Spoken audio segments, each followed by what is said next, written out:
Hey, everybody, welcome back to Beyond the Struggle. This is part two. I'm still joined by Mr. Jason Blackledge, and I am Jeff Monroe. Thanks for having me back. Jason often forgets my name, and I got to bring it up. But hey, what's up, man? Hey, man, thank you for having me. Still letting me come back. Yeah, you're welcome. Thank you, man.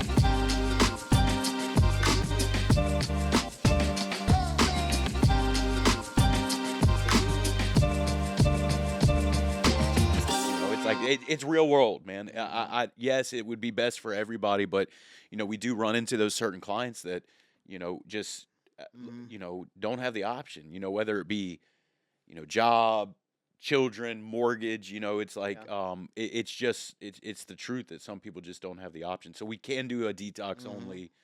Yeah. It's about 5 to 7 days normally. We also, yeah, man, that's like I'm saying, there's so much options. There's the ambulatory, right, where you can do the detox, where you come in to the facility, get your medications, and are able to go back to your job or whatever the Yeah. case may be for a period of time. But it's not like one of those where they just have the methadone. It's not like that, right? Yeah. You have to do the ambulatory detox where you come in, you meet with the doctor, you meet with a nurse, and then you have to do some outpatient therapy Yeah. along with it, right? It is a requirement. Yeah. The therapy session. But like that's the thing.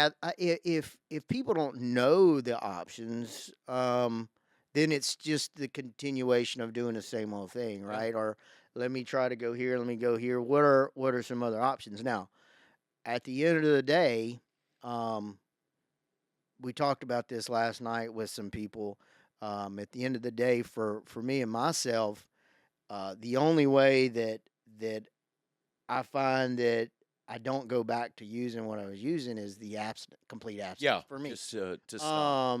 But follow through with some type of 12-step program. hmm You Yeah. know. Some type of recovery program. Mm-hmm. So get through the detox portion of it, man. I've gotten into treatment. I get through the detox portion of it, and then what does residential treatment look like? I find for Woodlake, majority of our programs is kind of split. At least the facility I work at, it's kind of our day is almost split in like two sections. Mm-hmm. Morning time, we do like the cognitive behavioral, meeting with clients, whether it be in small group, individually, that kind of stuff, and really work on process-based assignments, Mm-hmm. trying to establish. When you say process-based assignments, what do you mean? So, so we all kind of do the like chemical history, Mm-hmm. the life story. Somebody talked Yeah, your about that last typical that night. everybody does. Yeah, Yeah. what was life like, kind of thing. And it can be in a couple of different ways. That's what you'll see just about every client do that. We have an assignment that I really like.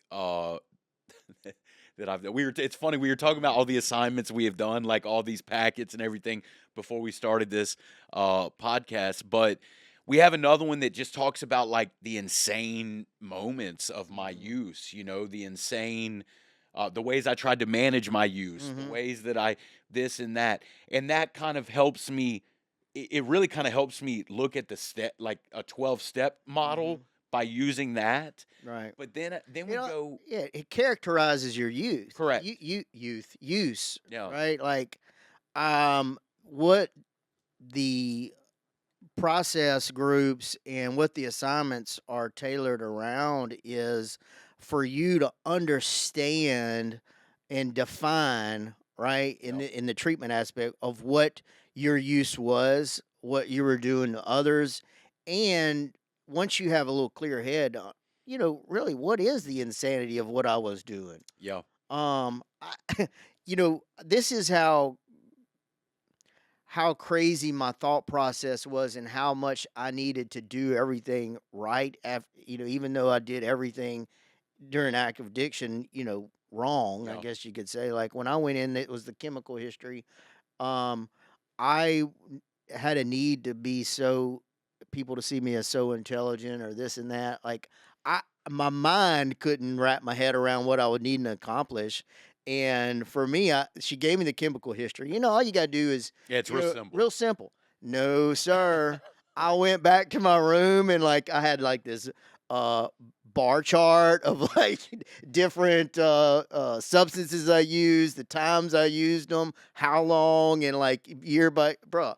You mean you could have plugged it into an Excel format? Yeah, You know, yeah, I brought it back. She was like, what the hell are you yeah, doing, bro? Like, I don't need all that crap. I don't need you to prove to me how much of an alcoholic you are, yeah, right? I need yeah. you to just tell me Yeah, I was this old, and it's like, I'll have guys. They're like, "Oh, I started. I was smoking weed every day at 11 years old." And my thought, well, and like my immediate thought is like, "Okay, tell me what your home life was like." yeah, Like, because my 15-year-old can't load the yeah. dishwasher. How are you smoking weed every day at Mhm, 11?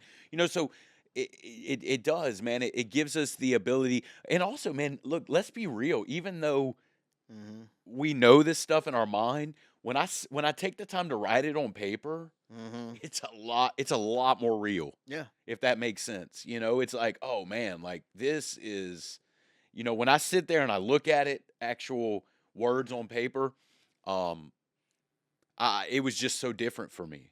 Well, yeah, because this up here is the reason that we came in the Mhm. first place, Yeah, right? this is where my sickness starts in my mind. Right. And I can't trust that, Yeah, right? But I can also lie to myself putting things on paper. I've done that yeah, before. But once you get it down and you get like in an environment like that, and somebody like you, a counselor, is sitting across from somebody like me, and I'm writing these things, you have the ability, right?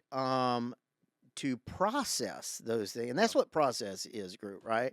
Um, I'm processing my thoughts, I'm processing my use, and I'm processing my trauma, and all the damage I've done with you. And you're able to give me some clarity of things that I've wondered quite a long time of what's wrong, and you it's know? not, one of the things. It's not just me though, or the counselor. Hmm. It's also other clients, the Oh group yeah, setting, man. and man, I'm telling you, the group as a whole probably does more than I do as a counselor. Yeah. Because I start saying all this stuff, and then the three guys to the left of me start saying, "Oh, me too." Oh, bruh, You know that's what I the mean? Or greatest like, part yeah, about it. and that's what I'm saying is like, so me, who's never done it before, and I Hmm. start thinking about all this terrible stuff, and I sit down and I start talking about some of this stuff, and then all of a sudden I realize, oh, he's like me, he's done this, he's done that, I can relate to this, he relates to that, and the group part of it, which is You're not alone. yeah, and it's a large part of the treatment Hmm. setting is the group aspect of it. Yeah. And that was huge for me. I remember being challenged um to bring some stuff that I swore I would never bring to a group setting, Mhm. sitting down about 8 or 10 people, and then four other people said, "Man, me too." And I Mhm. swore that was one of those things that I was, that whole like, I'm gonna take that to my grave. Right, And then yeah. all of a sudden there's 10 guys in a Yeah. room with a There's counselor, and four of us are talking about this thing that I swore I would never tell another human being I about. was all always been told, especially in the addiction world, those are two powerful words, me too. Yeah.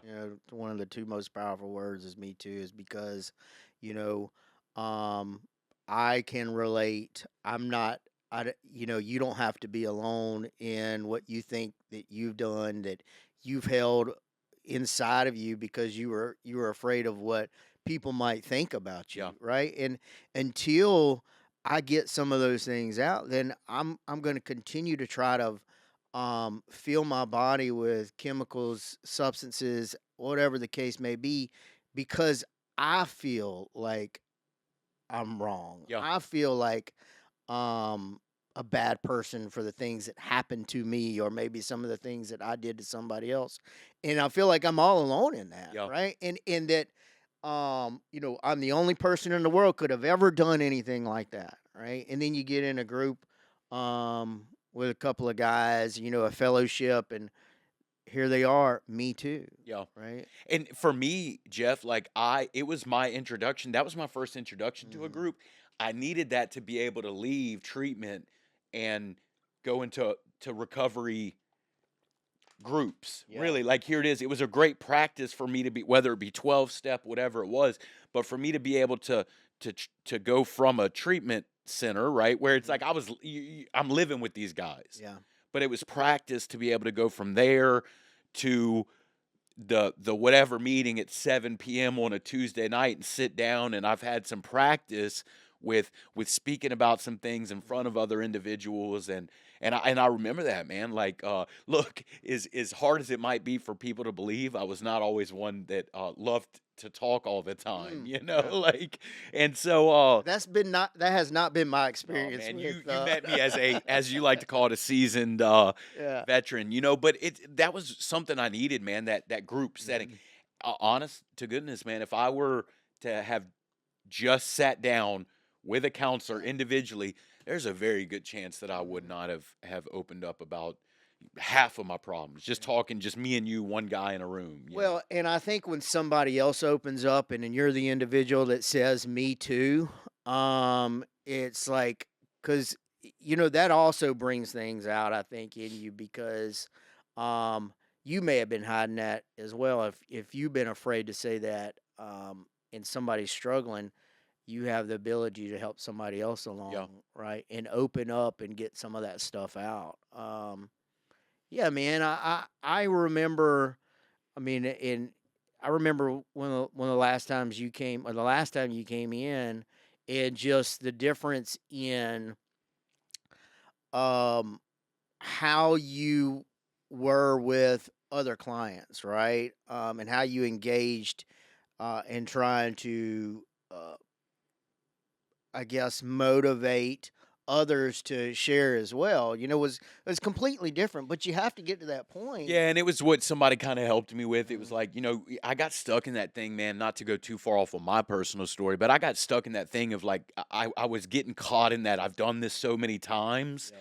and I needed somebody a lot smarter than me to say, well, then since you've done it so many times, how about Mhm. you help the guys Yeah. that haven't done it so many times? I Mhm. needed a purpose. Frank, that was on here a few Mhm. episodes ago, he talked about once he found a purpose in recovery Yeah. and all that stuff is where it kind of took off for him, and I needed that for sure, and so I use that. Um, so okay, so the first part of, because a few minutes left here, man. The first part of our day in residential treatment, because I do want to talk about some sober Mhm. living and that kind of stuff too.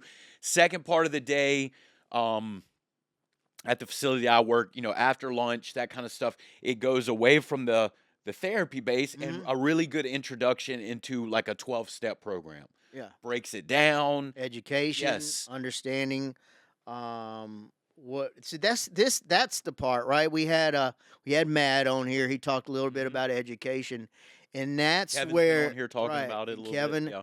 that's where you get the education on why I am the way I am, Yeah. right? What's my problem? What's the solution? Mhm. And that's what we've all been searching Yeah. for. You know, I can't tell you how many times that was what was in what's wrong with I me? remember you remember, I don't know, but the first time I went to Woodlake was the Mhm. first time it had been broken down that way, and I joke with people, I say this all the time, where they said, "Hey, Jason, drugs and alcohol aren't your Mhm. problem." And I'm like, "I'm pretty sure Yeah, heroin's a I'm problem. pretty sure it's Heroin and been a crack seem problem. to be a Yeah. pretty."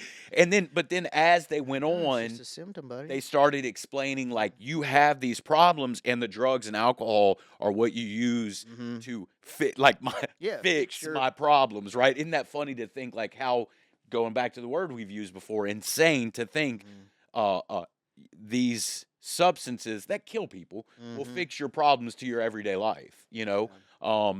So that's the second part of the day in Mhm. treatment, that the education part, and then like, they every day there's a meeting, so I get Yep. introduction into this 12-step program, how it's kind of like, what it looks like, that kind of stuff. Again, I talked about, for me, and I think most people that have never done this, like Mhm. having the introduction helps with my anxiety, my fear, my this, my that, when it comes to Yeah.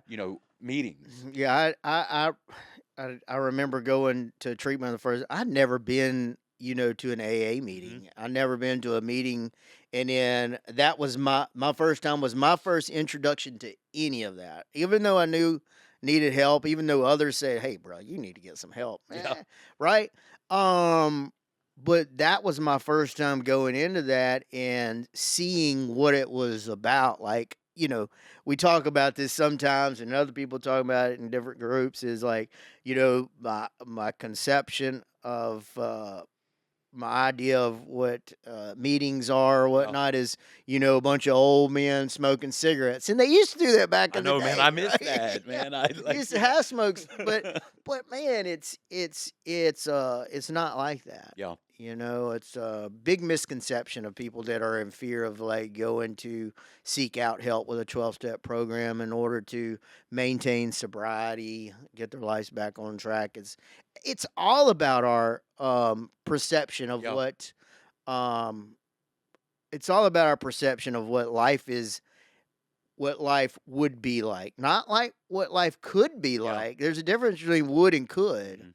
right? Life could be like this, where people are coming in there and they're sharing the hope, and they do that in these meetings you're talking about at the facility level. Where, look, you have guys that are in there from day 1 to day 28, 38, Mhm. whatever the case may be. Um, for somebody coming off the streets, coming off from a bridge or Yeah. whatever, the guy that's in there day 2, day 12, day whatever, they have that time that I'm wondering how they are able to manage that and do that even in a treatment Mhm. aspect, because I needed to know that. How are you staying sober for, you know, 10 minutes, Yeah. let alone 30 Yeah. days? You know what I mean? And that's what I think a big part of the treatment aspect is the others in there that are able to receive the care that we can provide, open up to the process with treatment, and be there and remain. 30 days sober is 30 days you're not in the grave. It's a miracle.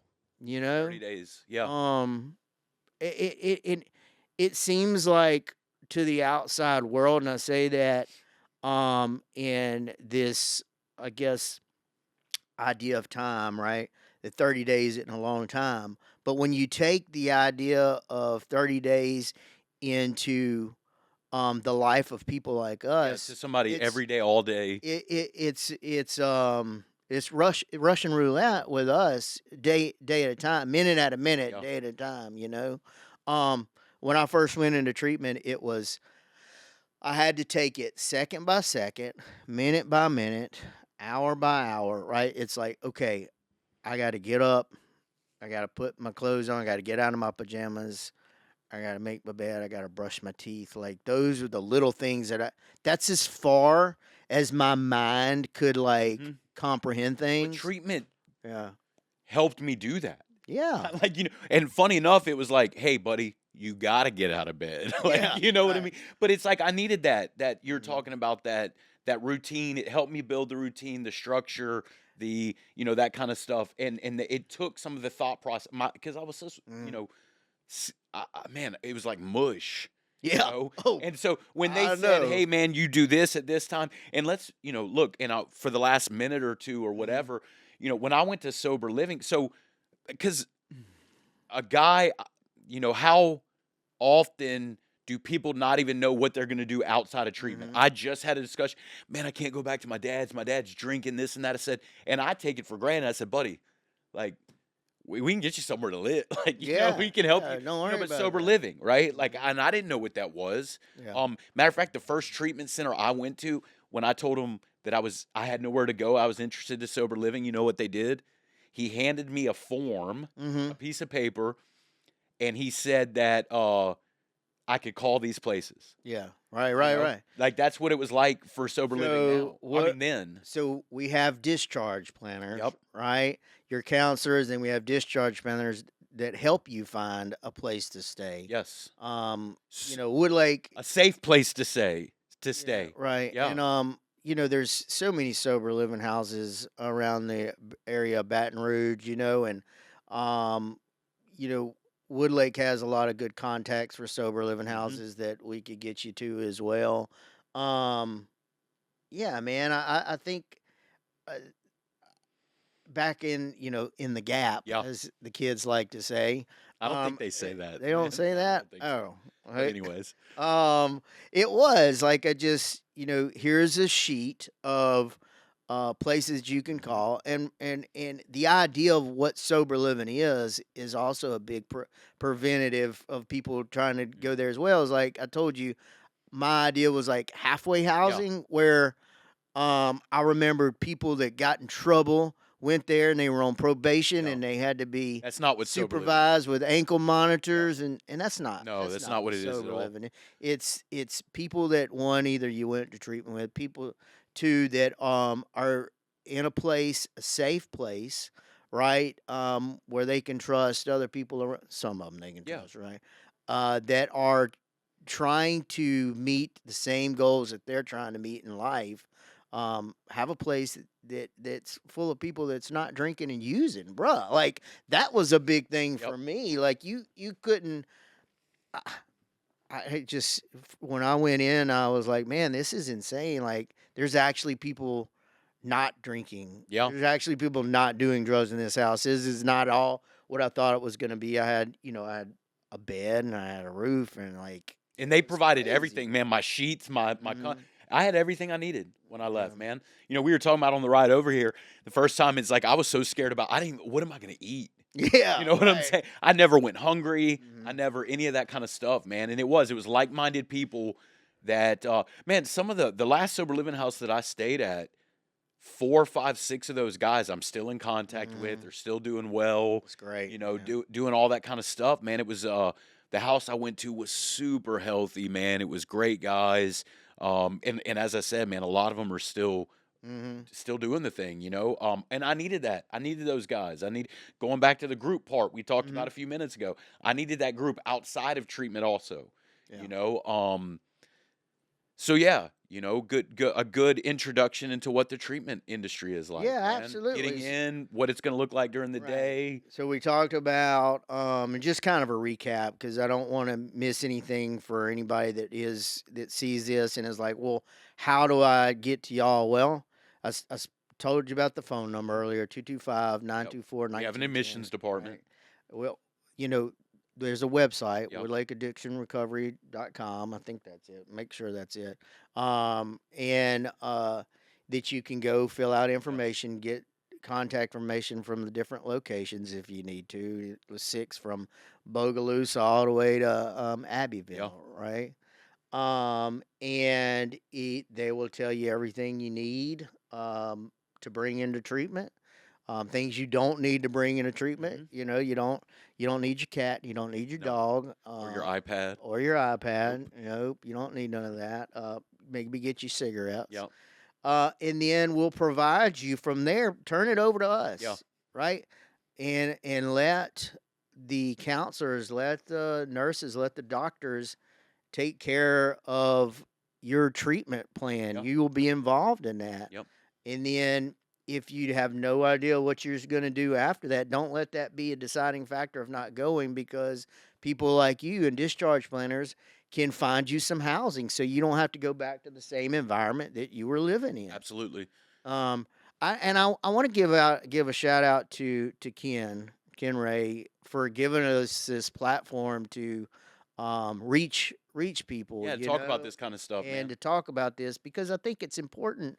We know it is because this is the life that we live, but It um, wasn't always like this. mm-mm, Like, I think we take that for granted. That was yeah, what made us want to talk about this. Is like, if we go back to the thought process of like, I don't even know what to do, yeah, right, and it's like, yeah, for giving us Woodlake Ken, for hmm, giving us the platform to hope, and hopefully that if somebody sees this, that's saying like, I do think I have a problem, some things need to yeah, change, but I don't know what to do. That this can be helpful, informative, absolutely, yeah. So, Yeah, um, man, this is a good one. did we kill this? I think so. Did Well, we? Okay. I think sometimes we come in like, what are we going to talk about? Yeah. But I think, and I'm not going to try to carry it out too long, but you know, we find ways to be guided by other things other than ourselves when Yeah. we're not thinking selfishly and we're thinking about others. And I think those are the kind of things that just spill out, and Yeah. we just want to help, Yeah. That's right? it. Yeah. Well, thanks, man. Yeah. I Well, enjoyed it. You might have to do the next one without me. I know others are going to be sad about that. Well, we'll see if we can carry it on without Yeah. you, man. Yeah. Well, thank you guys for joining us in another episode of Beyond the Struggle. Like, follow, share, all that good stuff. We'll see you guys next time.